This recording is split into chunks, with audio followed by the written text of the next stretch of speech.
来看台中大理的树王公园，以早是公墓，后来伫整建的时挖出一条古早灌溉用的水沟啊，也毋过有20公尺放弃，烦恼安全的问题，市政府佮农水署协调要来抢修，目前是橙色警告的标示，嘛呼吁民众都毋通接近。 清清的水流不断流过，但是边仔的土花已经放弃，长度大约20公尺。台中市大理区树王公园周边有一条灌溉沟啊出现局部放弃的状况，散步的民众会感觉无要紧，也有会烦恼安全的问题。这里面已经是旱季排水防洪道了，就已经不可能再有灌溉的功能了。小孩子都在这里玩啊，这个假日啊，爱喜不爱嘛都有小孩子在这个园区玩啊，所以也会担心到安全。会啊。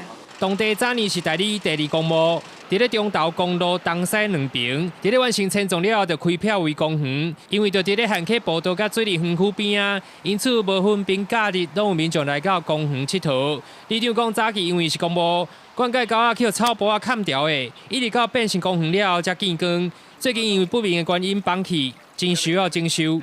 就是没有水沟壁，那个土会一直流失啊。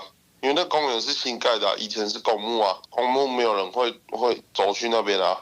是还好，因为那个毕竟是在公园比较边界啊，所以我们现场也会先去做一个简单的提醒的，在农水署他还没去改的时候，就是提醒民众不要靠近这样。市府建设局是表示，这条灌溉沟是土沟，排水有冲挂公园边界的问题，已经函请农水署来改善。后续会设置交通水顶警示的标示，提醒佚佗的民众莫外来。另外，附近的民体社区初步评估是无安全的疑虑。记者台中报道。